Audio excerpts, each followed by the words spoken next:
Commencer à manger davantage à la cuillère, au déjeuner ou au dîner est quelque chose qui peut vraiment aider et beaucoup accélérer le processus de perte des poids. Mais pas pour les raisons que vous imaginez, vous allez comprendre.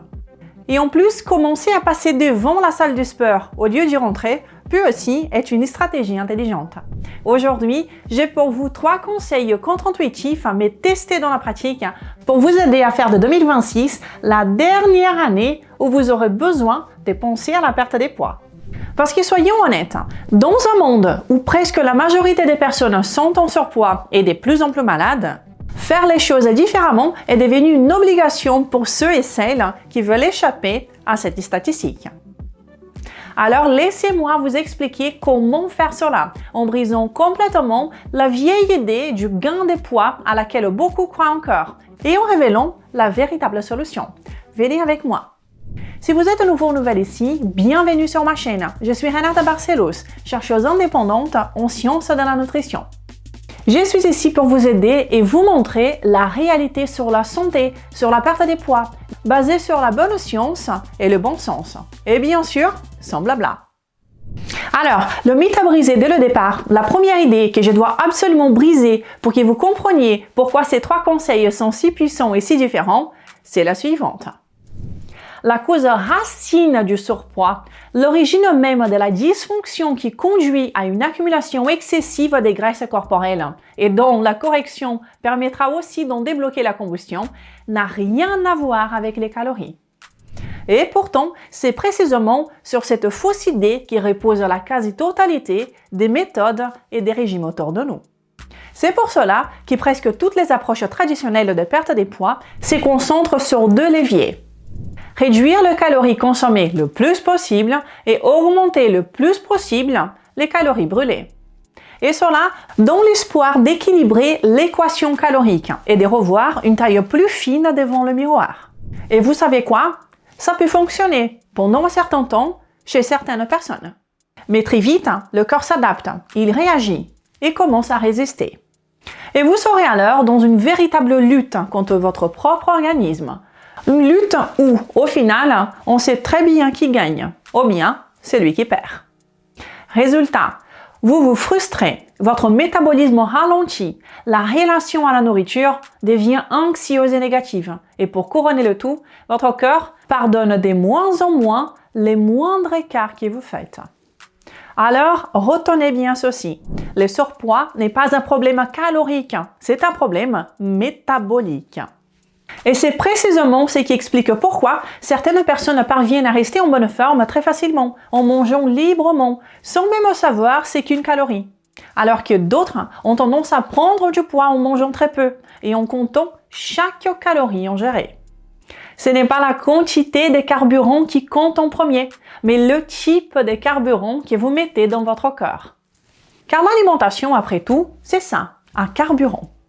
Lorsque le type est adapté, la quantité perd naturellement son importance et tend à s'autoréguler. Je l'ai observé dans ma propre expérience et chez des milliers de personnes que j'ai déjà accompagnées à travers mes programmes de perte des poids. Et si tout cela est nouveau pour vous, eh bien, je vous invite à regarder mes autres vidéos sur la chaîne. Elles peuvent réellement changer votre compréhension de la perte des poids et peut-être même vous aider à régler ces problèmes une bonne fois pour toutes. Avec cela en tête, voici maintenant ma première recommandation contre-intuitive pour débloquer une combustion plus efficace des graisses en 2026. Mangez davantage, mais avec une précision essentielle. C'est exactement l'inverse de ce que la majorité des gens essayent de faire. Il est temps de rompre avec l'idée selon laquelle, pour perdre du poids, nous avons besoin de souffrances et de restrictions. La perte des poids durable repose avant tout sur la compréhension des mécanismes physiologiques et sur la discipline, pas sur la privation.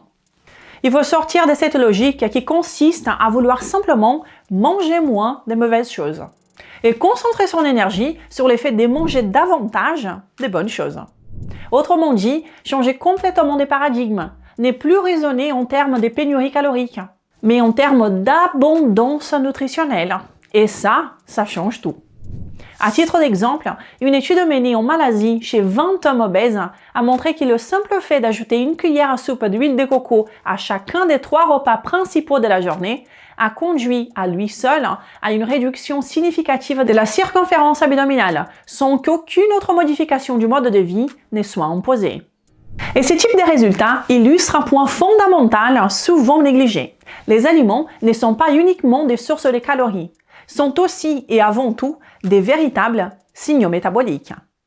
Si ces informations vous sont utiles jusqu'à présent, laissez-moi un pouce en l'air car cela me motive énormément. Et je vous invite également à vous abonner sur cette chaîne pour ne rien manquer car il y aura encore beaucoup de vidéos remplies de bonnes informations pour vous aider à devenir une meilleure version de vous-même.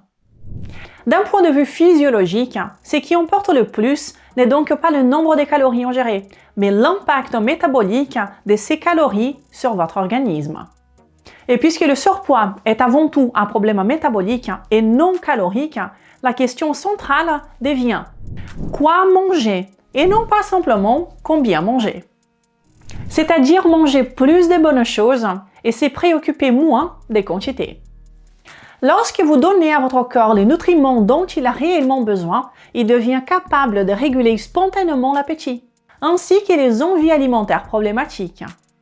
C'est à ce moment-là que l'on commence à travailler avec le corps et non plus contre lui. En résumé, plutôt que d'essayer continuellement de manger moins, il est beaucoup plus efficace de chercher à identifier les aliments qui soutiennent la production d'énergie cellulaire, notamment l'ATP, et de concentrer son alimentation autour d'eux. C'est précisément ce qui permet de débloquer le métabolisme, de relancer la combustion des graisses et de rendre, à terme, le stockage excessif des graisses corporelles beaucoup plus difficile. Concrètement, cela implique généralement une consommation suffisante des protéines d'origine animale, des glucides bien tolérés sur le plan digestif, comme les tubercules et les fruits bien mûrs, et des graisses monoinsaturées et saturées de bonne qualité. À l'inverse, lorsqu'on augmente l'apport en aliments réellement bénéfiques, il reste mécaniquement moins de place pour ceux qui posent problème sur le plan métabolique, tout logiquement.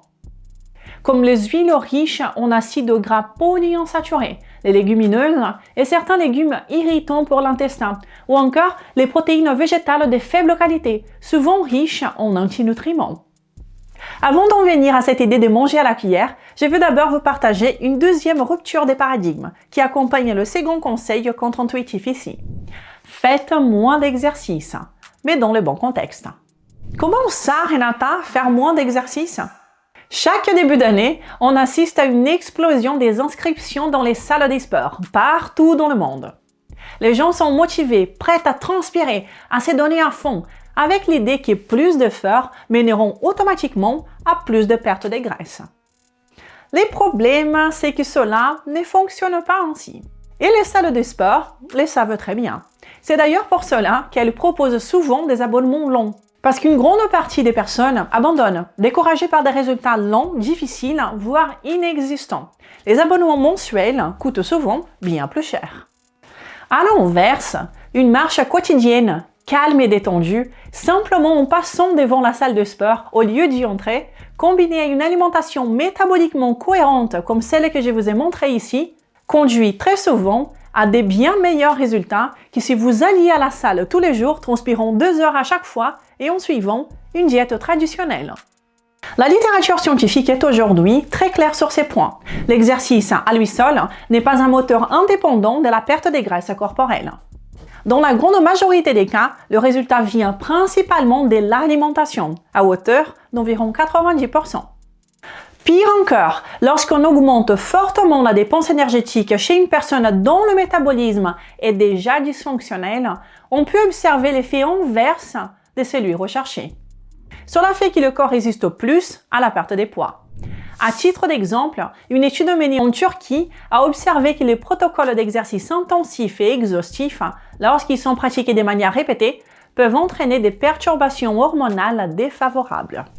Les chercheurs ont notamment mis en évidence une diminution de l'activité des hormones thyroïdiennes ainsi qu'une baisse des taux de testostérone chez les hommes. Or, ces deux hormones jouent un rôle central dans la régulation du métabolisme énergétique. Leur diminution est associée à un ralentissement du métabolisme, une réduction de la dépense énergétique au repos. Et cela favorise le stockage des graisses. Une autre étude menée aux États-Unis apporte un éclairage complémentaire sur ces phénomènes. Les chercheurs ont montré que plus la dépense énergétique liée à l'exercice augmente, plus l'organisme tend à réduire spontanément sa propre dépense calorique de base dans un mécanisme de compensation métabolique. Et cela n'est pas une nouvelle. Si vous me suivez ici, vous le savez. J'en parle depuis de nombreuses années de cela ici sur cette chaîne. Néanmoins, et malheureusement, c'est exactement ce que les personnes font le plus souvent lorsqu'elles souhaitent mincir. Ma recommandation pour 2026 est donc la suivante. Concentrez l'essentiel de vos efforts sur l'alimentation et ajoutez simplement 1 ou 2 marches relaxantes de 20 minutes, idéalement après le déjeuner ou le dîner. Et encore mieux, après le déjeuner et le dîner. Ces marches ne servent pas à brûler des calories. Elles envoient des signaux métaboliques favorables, améliorant la gestion de la glycémie et soutiennent la combustion des graisses, sans stress pour l'organisme. C'est encore une fois une façon de travailler avec le corps et non plus contre lui. Venons-en maintenant au 3e conseil, qui peut sembler anodin, mais qui peut concentrer en réalité énormément de puissance métabolique. Mangez davantage à la cuillère. Personnellement, je mange la quasi-totalité de mes repas de la semaine de cette façon. Non pas par passion pour la cuillère, ni par la crainte de la fourchette, rassurez-vous. Mais parce que cela, c'est la manière la plus simple, la plus efficace et la plus paresseuse que j'ai trouvée pour garantir une nutrition correcte au quotidien. Je m'explique. Je cuisine tout dans une grande casserole sous forme d'un gros mélange. Les bons aliments dans les bonnes proportions préparés à l'avance. Mes repas sont prêts au réfrigérateur. Il suffit de réchauffer, de prendre une cuillère et je sais qu'à chaque bouchée, j'apporte exactement ce dont mon corps a besoin, sans compter, sans calculer, sans stress. Ce n'est pas esthétique, ce n'est pas fait pour Instagram, ce n'est pas du MasterChef. Mais c'est pratique, satisfaisant et nutritionnellement cohérent pour l'énergie et la bonne forme. Et dans ce sens, voici 3 points clés à retenir. 1. Ayez pour objectif de garder le contrôle de votre alimentation, au moins 90% du temps. Et cela implique de préparer la majorité de vos repas vous-même, au lieu de déléguer votre nutrition au restaurant ou aux plateformes de livraison. 2. Préparez vos repas à l'avance et ayez toujours au réfrigérateur de quoi couvrir au moins 2 à 3 jours. 3. Privilégiez la praticité plutôt que la recherche constante des variétés. Moins de décisions est égal à moins d'erreurs. Pour simplifier encore les choses, préparez tout dans une grande casserole unique avec tout ce dont vous avez besoin. Des glucides qui vous digérez bien, une protéine de qualité que vous appréciez, des graisses naturelles adaptées et des légumes et épices qui ne vont pas perturber votre physiologie. Si vous ne savez pas encore quels aliments sont pro-métaboliques et lesquels sont anti-métaboliques, je vous invite à regarder ma série gratuite des vidéos sur la diète ATP, accessible via le lien dans la description. Et si vous souhaitez aller directement à l'essentiel avec une méthode structurée et prête à l'emploi, vous pouvez découvrir mon programme Accélérateur Maigre Définitivement, qui a déjà aidé des milliers de personnes à perdre du poids durablement et sans souffrance. Comme dans les cas de succès en couple qui nous a été envoyé cette semaine, elle a perdu 23 kilos et lui 10 kilos. Merci beaucoup Renata. Grâce à votre programme, nous sommes plus sains, heureux et fiers de nous-mêmes. Un grand bravo à vous deux. J'adore voir les résultats des couples. Dans les programmes, vous y trouverez des menus clairs et adaptés, des listes d'aliments complètes et généreuses, des recettes simples et pratiques, une communauté pour répondre à toutes vos questions et des cours en ligne tous les mois en live avec moi. Vous trouverez le lien dans la description. Si vous pensez que le programme peut vous convenir, nous serons très heureux de vous accueillir parmi nous. Alors, pour finir, gardons à l'esprit que pour obtenir des résultats différents de la majorité cette année, il faut accepter de faire différemment de la majorité.